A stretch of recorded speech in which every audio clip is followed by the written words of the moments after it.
Lutyens द्वारा design किया गया करीब 100 एकड़ भूखंड वाला सत्ता का कॉरिडोर यानी सेंट्रल विस्टा अब अपने नए रूप में सामने आएगा। जी हाँ, इसके लिए नरेंद्र मोदी सरकार पहले ही मंजूरी दे चुकी है। नई परियोजना के तहत एक नया और तमाम आधुनिक ज़रूरतों से लैस एक नया संसद भवन बनाया जाएगा, जिसे आज़ादी के 75 वर्ष पूरे होते ही 2022 तक पूरा कर लिया जाएगा। इस प्रस्तावित संसद भवन में लोकसभा में 900 सीटें होंगी, ताकि भविष्य में यदि सांसदों की संख्या बढ़ाई भी जाए तो कोई दिक्कत ना हो। वहीं संयुक्त सत्र के दौरान 1350 सांसद आराम से बैठ सकते हैं। संयुक्त सत्र लोकसभा में ही आयोजित होगी। लोकसभा में 2 सीटों वाली बेंचें होंगी, जिसमें सांसद अकेले बैठेंगे, लेकिन जब संसद का संयुक्त सत्र चलेगा तब उन बेंच पर 2 सांसद बैठ सकेंगे। नए संसद भवन वर्तमान संसद भवन के पास ही बनाई जाएगी। संसद भवन का आकार त्रिभुजाकार होगा। नए संसद भवन को 9.5 एकड़ का भूखंड आवंटित किया जाएगा, यानी कि जो नया संसद भवन होगा वो करीब 9.5 एकड़ क्षेत्र में फैला होगा। इस नई परियोजना के तहत नए केंद्रीय सचिवालय बनाए जाएंगे, जिसमें कुल 10 भवन होंगे।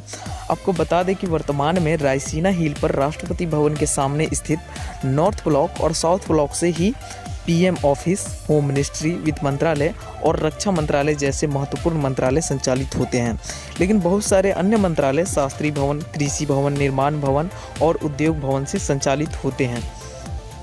बाकी बचे मंत्रालय सेंट्रल विस्टा से बाहर स्थित हैं। अभी सेंट्रल विस्टा में 51 में से केवल 22 मंत्री ही बैठते हैं, जिससे अंतर मंत्रालयीय कार्यों में कई बाधाओं का सामना करना पड़ता है। नए कॉमन सचिवालय बनने के बाद इन सभी समस्याओं का समाधान हो जाएगा, जहां सभी मंत्रालय एक स्थान पर होंगे, जिसमें करीब 70,000 कर्मचारी काम करेंगे। नए केंद्रीय सचिवालय के लिए राजपथ के दोनों ओर भव्य 8 मंजिला इमारत विभिन्न मंत्रालयों को दिए जाएंगे। इस तरह अब सरकार के सभी मंत्रालय एक ही स्थान पर आ जाएंगे। नए सचिवालय के सभी भवनों को अंडरग्राउंड रास्तों से जोड़ा जाएगा। सभी भवन केंद्रीय सचिवालय मेट्रो स्टेशन से सीधे जुड़े होंगे, ताकि यातायात में कोई बाधा उत्पन्न ना हो। नॉर्थ ब्लॉक और साउथ ब्लॉक जब खाली हो जाएंगे तब इनको एक म्यूजियम में बदल दिया जाएगा। साउथ ब्लॉक के म्यूजियम में 1857 के पहले की ऐतिहासिक विरासत को संजोया जाएगा, जबकि नॉर्थ ब्लॉक में जो म्यूजियम होगा वहां 1857 से 1947 तक स्वतंत्रता संघर्ष से जुड़े यादों को संजोया जाएगा। वहीं शास्त्री भवन, कृषि भवन, उद्योग भवन, निर्माण भवन ये भी खाली हो जाएंगे, तब इन्हें ध्वस्त कर दिया जाएगा। वहीं इंदिरा गांधी राष्ट्रीय कला केंद्र यानी कि IGNCA और राष्ट्रीय अभिलेखागार को भी ध्वस्त किया जाएगा, लेकिन इसको कहीं और जगह पर शिफ्ट कर दिया जाएगा, यानी कि इन्हें फिर से बनाया जाएगा। और उपराष्ट्रपति का आवास भी हटाया जाएगा। उपराष्ट्रपति का जो नया आवास बनाया जाएगा वो नॉर्थ ब्लॉक के पास होगा। प्रधानमंत्री का नया आवास और नया कार्यालय भी साउथ ब्लॉक के पास बनेगा।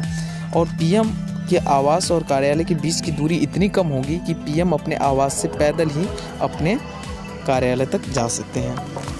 नया सेंट्रल विस्टा पश्चिम में राष्ट्रपति भवन से लेकर मदर टेरेसा क्रेसेंट तक फैला होगा और इंडिया गेट से यमुना के पूर्व किनारों तक फैला होगा। यमुना नदी के किनारे एक न्यू इंडिया गार्डन भी बनाया जाएगा, जो बहुत ही विशाल होगा। इस गार्डन में देश की आज़ादी के 75 वर्षों के उपलक्ष्य को संरचनाओं में स्थापित किया जाएगा। सेंट्रल विस्टा के पश्चिम में राष्ट्रीय बायोडाइवर्सिटी पार्क करीब 48 एकड़ में बनाया जाएगा। आपको बता दें, न्यू दिल्ली में पहले से ही 6 जैव विविधता पार्क हैं और ये 7वां जैव विविधता पार्क होगा, जो दिल्ली के लिए बहुत ही लाभदायक होगा। राजपथ के पास की जगह को सेंट्रल एवेन्यू में शामिल किया जाएगा, जहां आम लोगों के लिए टॉयलेट, बेंच और पार्किंग की व्यवस्था होगी।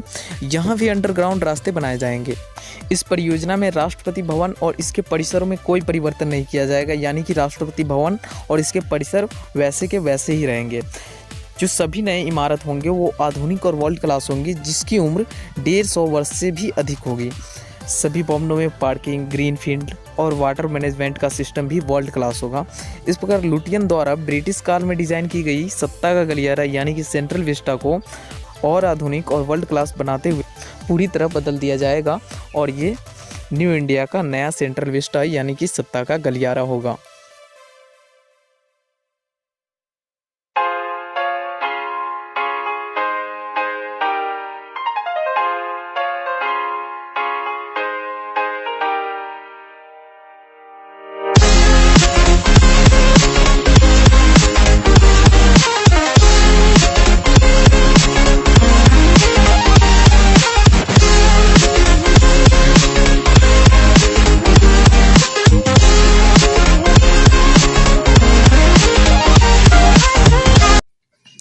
यदि हमारे चैनल पर नए हैं तो हमारे चैनल को सब्सक्राइब करें, साथ में बेल आइकन दबाकर ऑल वाले ऑप्शन को ही सिलेक्ट करें ताकि आपको फुल्ली नोटिफिकेशन मिलता रहे। और वीडियो पसंद आया तो बिना लाइक करे मत जाए।